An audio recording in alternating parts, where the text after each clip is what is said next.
I'm weirdly apprehensive about this Parsha podcast. Yes, I'm in the cozy confines of the Torch Center in Houston, Texas, in the trusty studios. And it's year 9 of the Parsha podcast.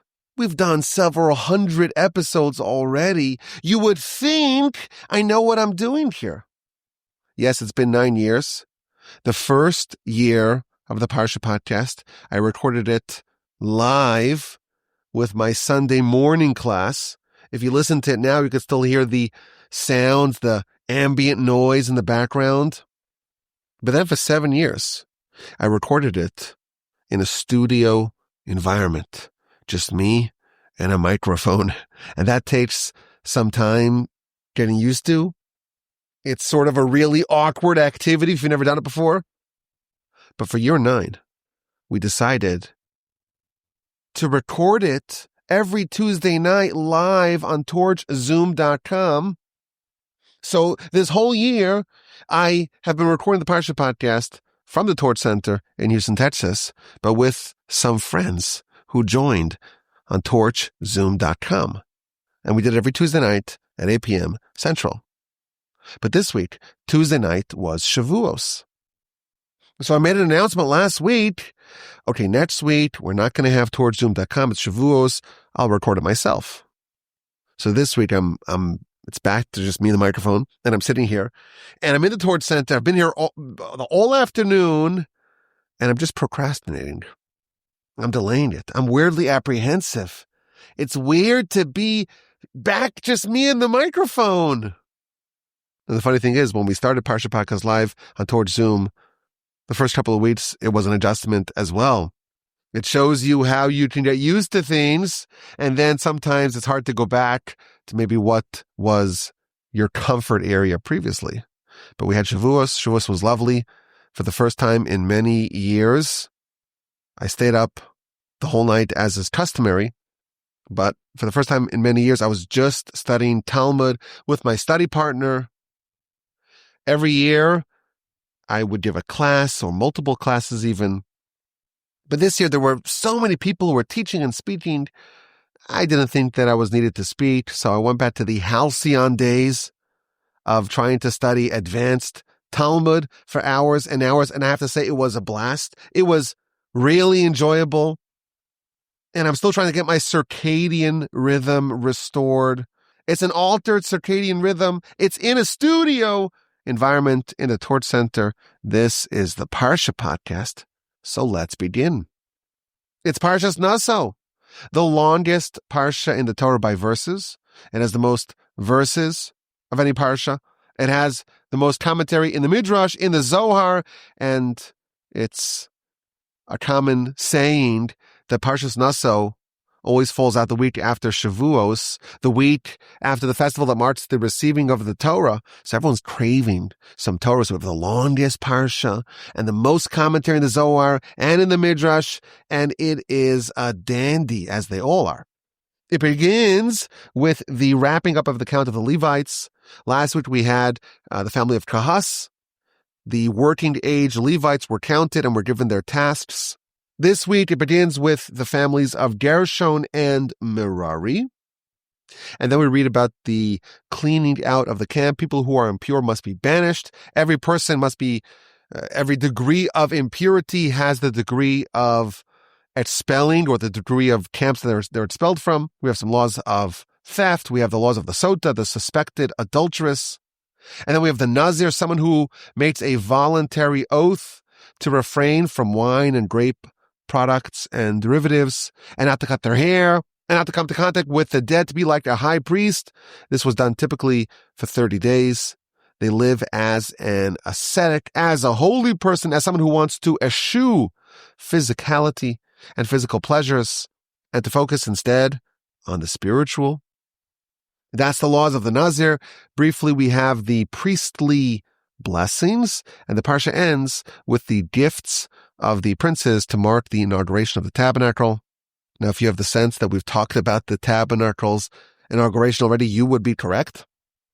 In fact, the inauguration of the tabernacle happened on the first day of Nisan, and there are 4 parshas that talk about this day.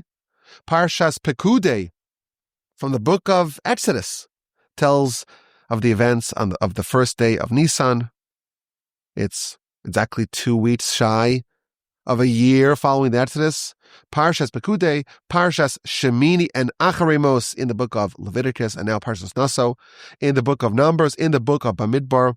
It tells of the events of the inauguration and the gifts, the tributes that were brought by the heads of the tribes, by the princes.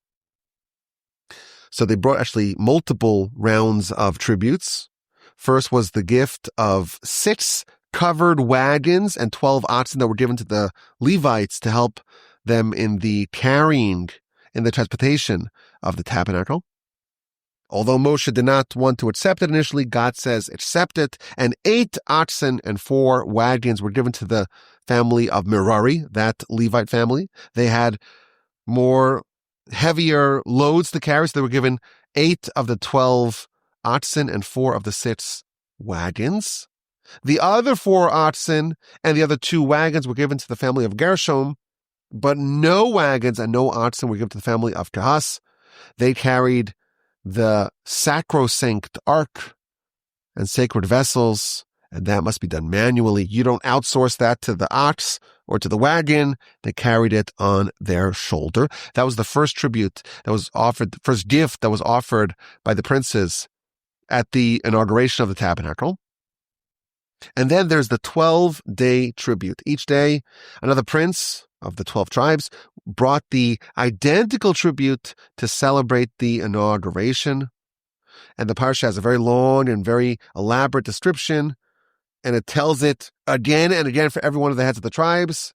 In 12 successive days, by the 12 princes of the tribes, each one brought 1 silver bowl weighing 130 shekels, 1 silver basin weighing 70 shekels. And both of them were filled with flour and oil. And then they brought a gold ladle that was laid in with incense. And the gold ladle weighed 10 shekels. And then 1 bull, 1 ram, and 1 lamb for a elevation offering, for an olah. And then 1 goat for a chatas, for a sin offering. And then a peace offering consisting of 2 oxen, 5 rams, 5 male goats, and 5 lambs. And the parsha tells us, it goes through each one of these tribes individually. On day 1, it was Nachshon, who was the prince of the tribe of Judah, and he brought this. And day 2, the prince of Yisachar, and then Zvulun, and so on. It's dozens upon dozens of verses. Even though the Torah is typically very circumspect in verses, it seems to be very loquacious and verbose when it comes to the description of the gifts, the tributes of the princes. Now, who are these princes? So Rashi, very interesting, Rashi tells us a whole bunch of interesting anecdotes and factoids about these princes. The first thing Rashi tells us in verse 2 of chapter 7, that they were actually featured in last week's Parsha. They were the ones who joined Moshe and Aaron when Moshe and Aaron counted the nation. So we're now in the second installment, the second Parsha of the book of Bamidbar. Last week, Parshas Bamidbar, we had the census. And Moshe and Aaron did the census, and together with them, the verse tells us, the heads of the 12 tribes, the princes of the 12 tribes, they were there. Now, it's interesting, they didn't actually count. Moshe and Aaron exclusively did the census. But these 12 princes were there. They came for a ride-along. They accompanied Moshe and Aaron as they counted. Chapter 1, verse 4 of our book, Ve'itchem yehiyu, they should be with you. They should be with you, Rashi tells us, when you count the nation, you count the Israelites, the heads of every one of the tribes should be with you. Now, this seems to be a bit unnecessary. What are they doing there? They're just accompanying Moshe and Aaron. What's the point of them just joining for the count, but not actually doing the count themselves? Question number 1. The next interesting thing that Rashi tells us about these 12 tribes is their credentials. They're the Nisiei HaMatos, which means the princes of the tribes. But the word matos, it means tribes, but it also means sticks, like batons or nightsticks or billy clubs. Clubs. These people, their backstory was that they were hit with sticks. Because in Egypt, the Jewish people were tasked with all sorts of labor. They were enslaved. And the Egyptians appointed taskmasters from the Jews to oversee the slaves. And when a Jew did not fulfill their quota, the taskmaster, like a capo in the Holocaust, they would receive blows. They would be beaten with a club, with a mata, with a stick, with a baton, for the failure of the slaves to arrive at their quota, to produce sufficient bricks for the quota. And these people were righteous, and they absorbed blows on behalf of the people. And this is why they were appointed to be the leaders of the tribes. Now, this is a very interesting method of leadership qualification. If you want to lead the people, the question to determine your eligibility is how much pain are you willing to accept on their behalf? We think of leadership in terms of prestige, power, to rule over the people, to be able to influence, to create a legacy. In the eyes of the Torah, your qualification to be a leader is your ability and your willingness to suffer and to bear pain on behalf of your constituents. So these are the princes. And they make an offer. The tabernacle has lots and lots of different parts and pieces and components, as we know. And whenever it's time to move, it has to be disassembled and carried and transported by the Levites, the three families, Gershon, Kohath, and Merari, their children, their descendants. And to carry it, well, it's difficult. We want to give you oxen and wagons to carry the components of the Mishkan, of the tabernacle, when it is in transport. Let's save the people from their back-breaking labor. Let's get them some wagons and oxen. It seems like the pattern of these princes to care about the people and their pain. It seems like it's continuing here. They care about the Levites and their pain. Let's get them some oxen and wagons. Now, Moshe initially refuses to accept it. And the commentaries offer a variety of reasons. Some suggest that Moshe maybe thought that the whole tabernacle ought to be carried manually. It's much more honorable to not outsource it to the oxen and the wagons. Alternatively, maybe this was not commanded. The Almighty gives us very precise instructions.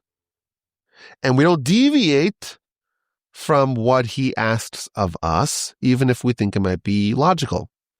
Now, you recall perhaps that on the first day of the inauguration of the tabernacle, Nadav and Avihu, the two crown jewels, the crown princes of the Jewish people, they brought an unrequested sacrifice and they died. We don't do things without God's approval. He didn't ask for oxen and wagons. We talk about the gold and the silver and the copper and all the different types of wool and all the different fabrics and so on, the wood, the oil, the spices. It didn't mention oxen or wagons. So Moshe didn't want to accept it. And God said to Moshe, accept it. Chapter 7, verse 4 and 5, Kach mi'itam, take it from them, and it will help the Levites in their transportation. And Rashi tells us something also very interesting about these princes and their motivation to bring gifts, because they brought one gift, these oxen and the wagons, and then they brought this second series of gifts, 12 days, 12 tributes from the 12 princes. And Rashi tells us, and we've seen this already in the past, why were they so eager to give towards the inauguration of the tabernacle? And specifically, Rashi contrasts these princes and their attitude towards giving towards the tabernacle's inauguration with their attitude in giving towards the fundraising drive for the building of the tabernacle. You recall perhaps when the materials for the tabernacle were requested, the princes, they tarried, they delayed. They said, let everyone else give. Moshe is asking for gold, for silver, for copper, different types of wool, very expensive materials. Let everyone else give what they give, and we'll cover the balance. We'll give whatever is not covered. But the people gave with the greater generosity than was expected. And there was almost nothing left to give. And they only were able to give the shoham stones and the miluim stones for the ephod and for the choshen.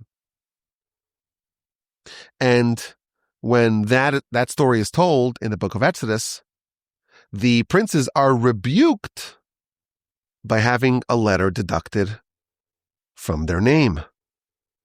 These princes, they failed to appreciate the generosity of the people that they were leading, and that was a failure in leadership. And they waited to donate. They're not going to make the mistake again when it comes the time to make an offer, make a gift, make a tribute for the inauguration of the tabernacle. They took initiative. They have one gift, the oxen and the wagons, and then from the 1st through the 12th day of Nisan, each tribal head, each prince brought a lavish tribute, all sorts of sacrifices, the silver basin, the silver bowl, filled with flour and oil, and the gold ladle heaped with incense. Now this is told in the longest chapter in the Torah.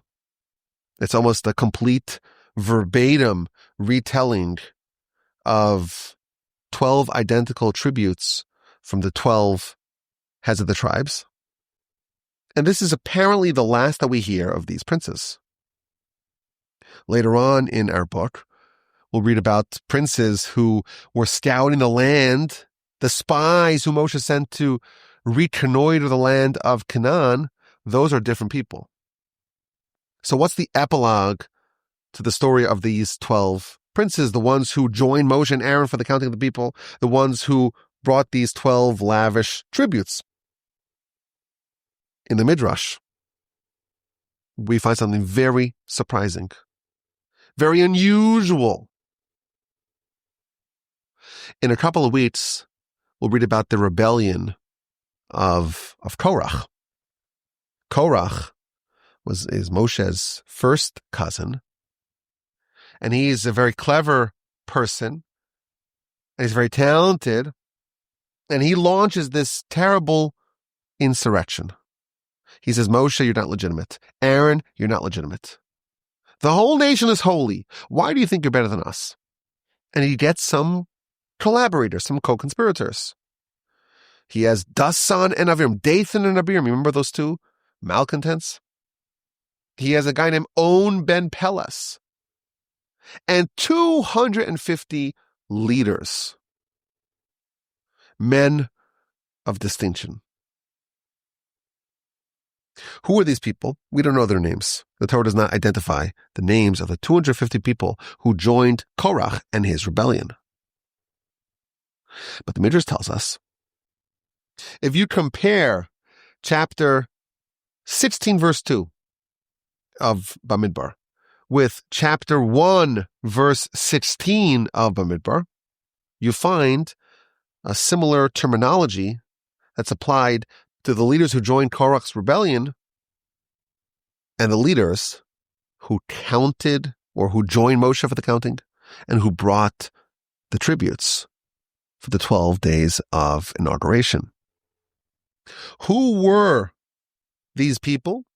These 250 people? We don't know, but we do know that 12 of them are these same 12 people.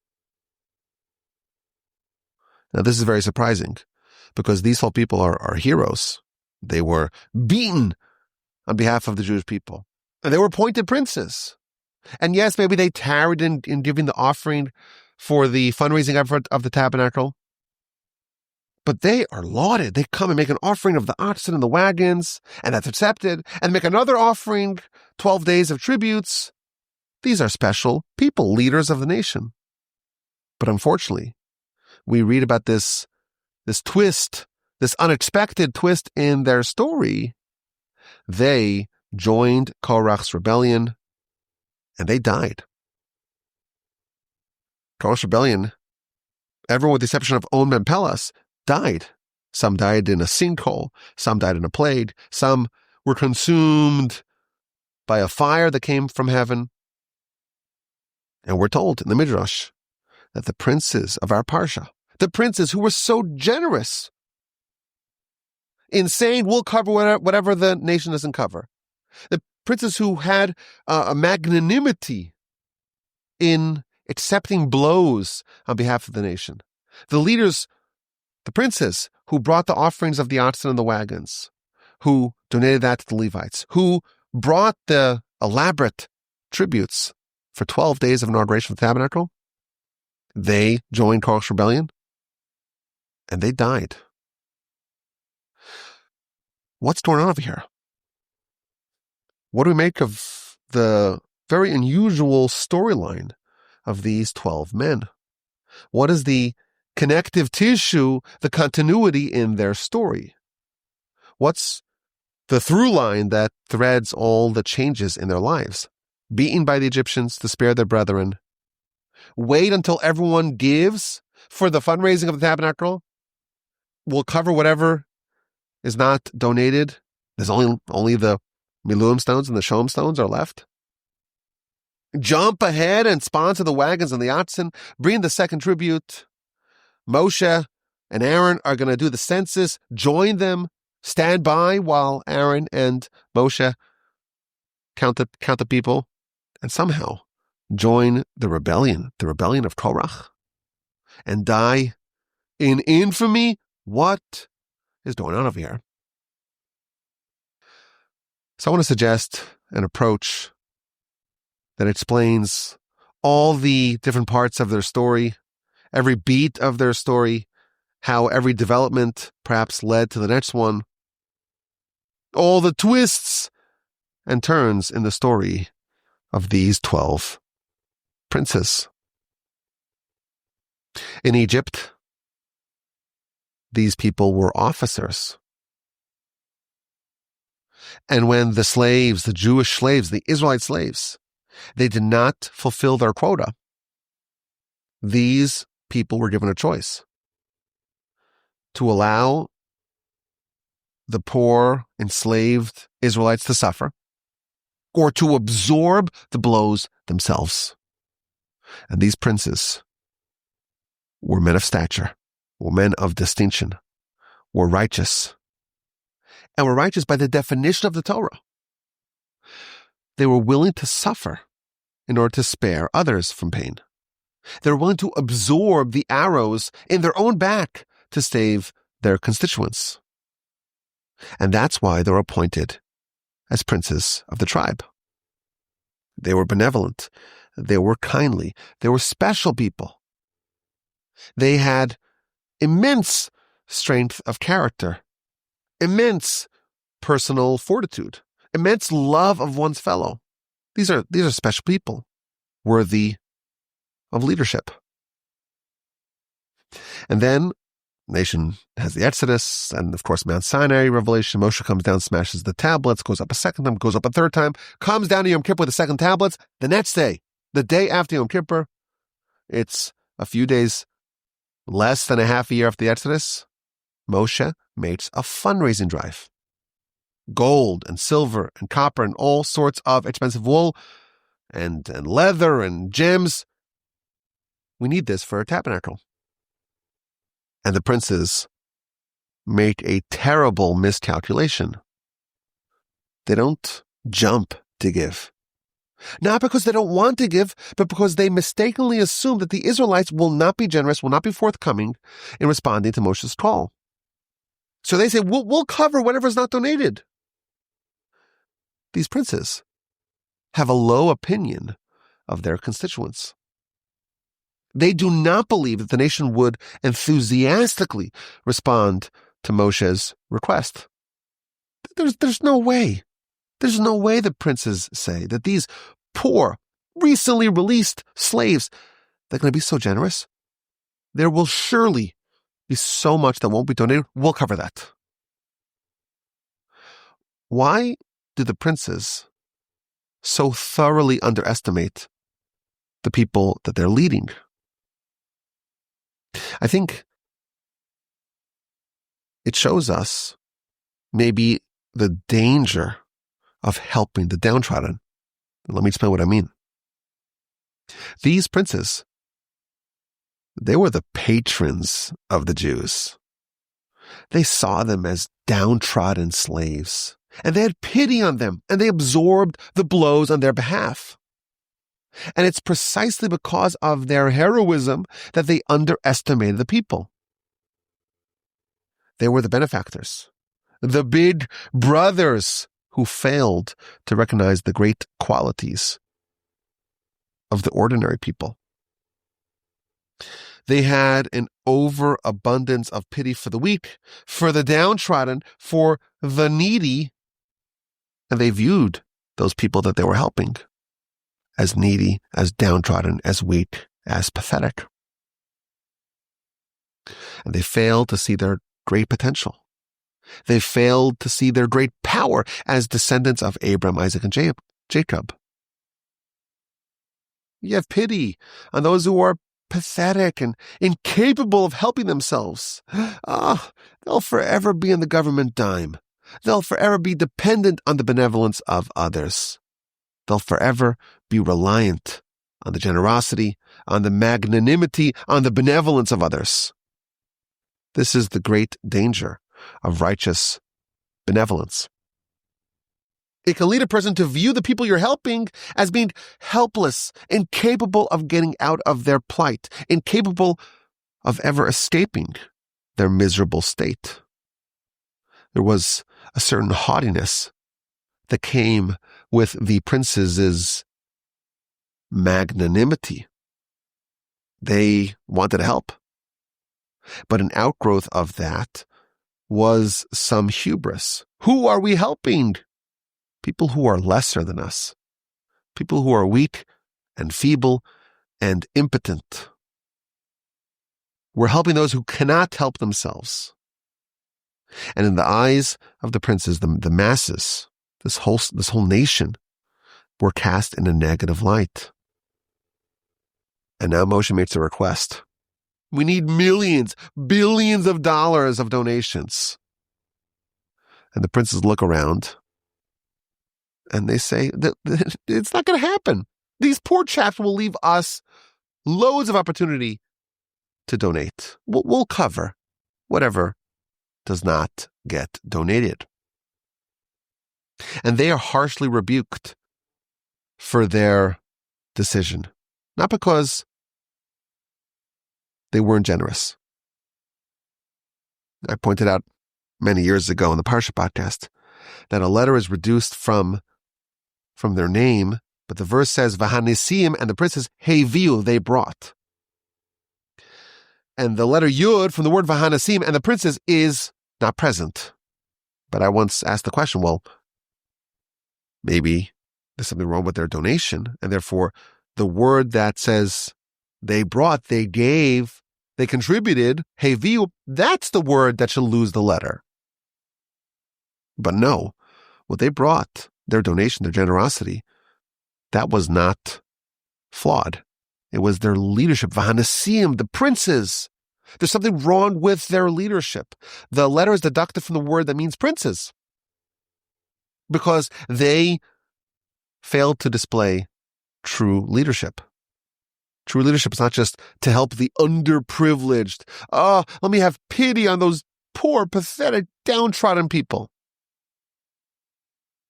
True leadership is to help everyone, but certainly not to view the people you're helping as being helpless, to see their beauty and greatness and latent potential, and to envision the possibility that these poor, pathetic, downtrodden slaves could become members of a kingdom of priests and a holy nation. God rebukes them in a gentle, subtle way. He doesn't fire them. Is this a fireable offense? You fail to see the greatness of the people you're leading, of your charges? God doesn't fire them. He doesn't revoke their status as princes. He takes away a letter. It's maybe a gentle jab in the ribs. Will they get the message? On the first day of Nisan, the first day of the inauguration of the tabernacle, they donate the oxen and the wagons to aid the Levites in their transportation. This seems to be a reframing of their helping of others. They're not only helping the poor, the downtrodden, the underprivileged, the poor, the tired, the huddled masses. They're helping the Levites. No one would say the Levites are not glorious, elevated people. They're not viewing themselves as, we'll be a benefactor for the needy, for the helpless. The princes are beginning to rehabilitate themselves. Their gift of 6 wagons and 12 oxen are accepted, and they proceed with more generosity, and they each donate all these animals as sacrifices, silver bowl and basin and the gold ladle. And thus from the beginning of Nisan, the first day of Nisan, for 12 days, each one of these princes, these tribal heads, is bringing a sacrifice, bringing an offering, a tribute that's accepted. Now, although this is told in our parsha, and the census of last week's parsha, well, that's in the past. In actuality, the chronological order is reversed. Because the first day of Nisan, that's the day of the inauguration, and the census only happened 30 days later on the first day of Iyar, so the first day of the second month. We know the Torah is not necessarily in chronological order. On the first day of Iyar, the second month, Moshe and Aaron are told to count the people. A national census. V'itchem yehiyu, and people should be there with you, the princes. They should be there with you. Moshe and Aaron are doing the count. The princes are just there to witness. What's happening by the count? As we mentioned last week, the count, it's not just a simple census. This is the uplifting of the people, giving prominence and prestige to each individual. Moshe and Aaron, they meet every individual, and they get to know their name and inquire about their family, and they speak to each individual, and they bless each individual. They see each Israelite as a person of stature, not as downtrodden slaves, but as the nation of God, as members of the kingdom of priests and the holy nation. As we mentioned last week, each person, each soul, corresponds to a letter in the Torah. And thus each soul is indispensable, without which our nation is doomed. Each one is a diamond. Each one is precious. Each one is something cherished, invaluable. And who's there? The princes are there, not to do anything, just to be there. Because this is an opportunity to transform their perspective. They may have had an attitude towards the people as being, masses of recently released slaves. Now they're witnessing all those people, all those former slaves being uplifted. God tells Moshe, take the princes for a ride along. They should join the counting. They should witness the counting. They should see firsthand the true greatness of the people they may have grossly underestimated. And the princes, they're there and they learn. And they cease to see the people as suffering slaves in need of patronage. They see each individual as something cherished, something uplifted. Each one of them is a portrait of nobility, a son or a daughter of Abram, Isaac, and Jacob. The princes are on their way to becoming real great leaders who see the greatness of each one of their constituents. But unfortunately, it goes wrong. They join the Korach rebellion. Korach says to Moshe and Aaron, "You're not legitimate. You're redundant. The whole nation is holy. Why are you superior? Why do you claim superiority over the rest of the nation? Why do you lord over the people?" And unfortunately, these 12 princes join Korach's rebellion. They started off as people who pitied the masses. And I'm willing to suffer on their behalf, they said.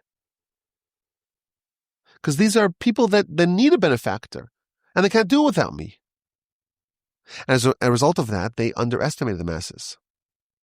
And they were trained to see the value and the greatness of every individual. But they overcompensated. They swung too far. They went to the opposite extreme. They began to sympathize with Korach's rebellion. Moshe and Aaron, who needs them? Every single Jew is a gem. Every single one of them is a diamond. Every single one of them is elevated and uplifted. A kingdom of priests. Who needs a leader?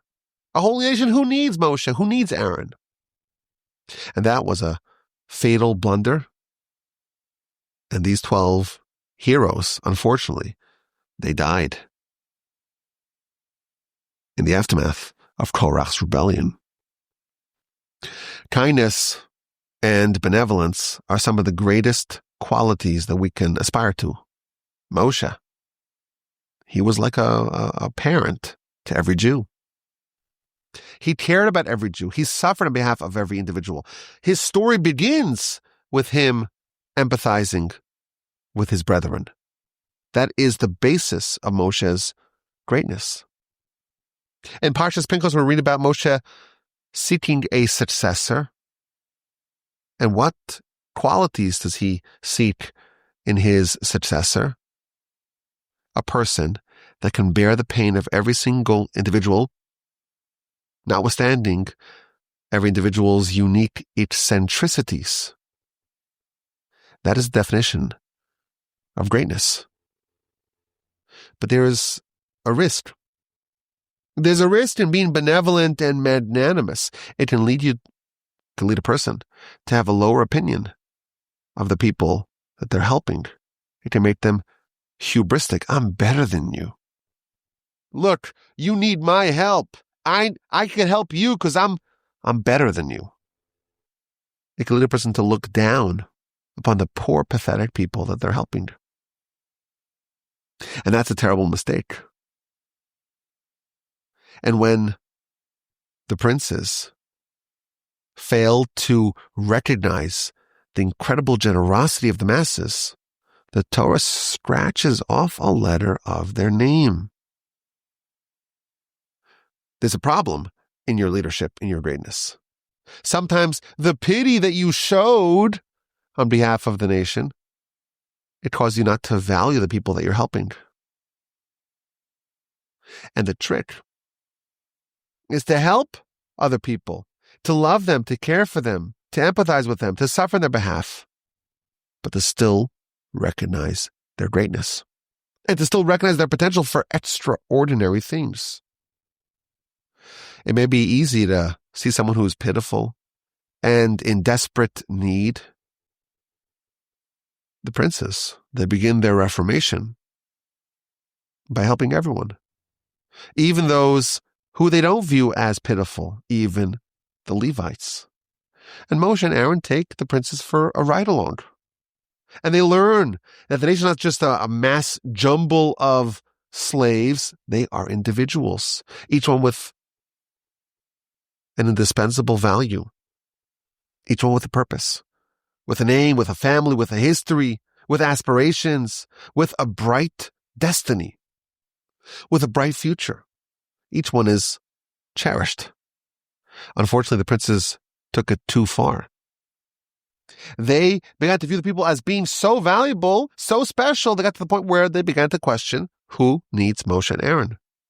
The individualism went too far, and they forgot our need to have great leaders. This is a cautionary tale. We want to perfect ourselves. We want to elevate ourselves, to refine ourselves. And there's a lot of different ways that can go wrong. And one of the ways is when you spot a flaw, you overcorrect. You think about the Nazir. On one hand, the Nazir is praised. He's a holy person. Look at his asceticism. On the other hand, he's forced to bring a sin sacrifice for his asceticism. He caused himself pain. The quest of self-improvement is a potentially perilous venture. The golden middle is sometimes a hard road to find. Let's get to this week's dilemma, the dilemma of the week. It's year 9 of the Parsha Podcast. The theme of this year is Torah is your ID, an idea, a very powerful idea, very deep idea, and now a dilemma. How do you find and develop and accentuate your individuality when the Torah instructs you, guides you, directs you to do a very clear, prescribed set of activities, of behaviors? How do you find your own path? How do you find your own individuality when you look around and you see it seems like everyone's doing the same thing that you're doing? This is an important question to know the answer to. And the answer is really found in our Parsha. We have 12 princes, and they brought identical tributes. We went through the tributes already. A whole variety of different sacrifices, an ola offering, shlamim, chatas, different types of offerings, gold ladle with incense, silver basin, silver bowl, and so on. It's identical. 12 times we're told, again and again, the different animals, the basin, the bowl, the ladle, the incense, the flour, the oil, again and again and again and again. And the message, the commentaries tell us, they all did the exact same thing, but each one was unique. Each one was an individual. Each one did it not because they're just copying the masses. Each one was devoted and motivated towards it as if they were the only one doing it. If these 12 princes did the exact same thing, the Torah would not repeat it individually. It would say that all 12 brought this tribute. From the fact that it repeats the exact same tribute 12 times, it must be that these are 12 different things. On the surface, sure, it looks the same. But the commentaries tell us each one, and there's a lot of literature on this, maybe one year we'll do this, each one of the princes had a completely different motivation for why he brought the silver basin, the silver bowl, brimming with flour and oil, the gold ladle, 21 different animals and sacrifices. Each one had a different reason for it. And that shows us that it's possible, and in fact, it's encouraged for each person, even though, notwithstanding the fact that you might be doing the exact same thing externally as others, you wear tefillin, I wear tefillin, it looks the same. You eat kosher, I eat kosher. Laws of Shabbos, it's universal for the whole nation. The mezuzah, you open up mine, it says the same as your mezuzah. Hopefully, if not, if there's a difference, we got a problem. Where is the individuality? The answer is that the true definition of a person's mitzvah, a person's deed, a person's act, is what's happening in their heart. And thus, 12 people bring the identical offerings, and the Torah spells out, no, these are 12 different things. Because each one found their own pathway, their own direction, and their own meaning, and their own motivation for these tributes. This is, of course, true by the gifts, by the offerings of the princes, but it's true for us as well. Prayer, we're told, it's avoda shebalev. It is service of the heart. I look at my Siddur, my prayer book, your prayer book, it's the same. If I have the great privilege of davening, of praying next to my son, sometimes the younger kids, they don't know exactly where to find the prayer. So you look at what page number it is. Oh, I'm on page 290. You have the same volume. You'll find the proper, you'll find the place at page 290. So is all prayer the same? We're saying the same exact text? We're just parroting over the same message? No, there's the service is in the heart, not in the lips. The Almighty wants our heart. And what's in my heart, and what's in your heart, it's completely unique.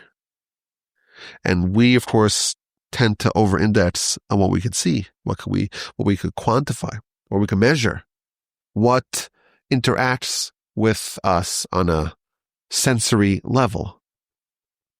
But in the eyes of the Torah, these 12, identical to us, are completely different. And thus, there is no redundancy in repeating it, one after another for 12 days. So many extra words that are not unnecessary, are not redundant. We have concluded this week's Parsha podcast. It was a little bit different than previous weeks because it's just me in the studio here.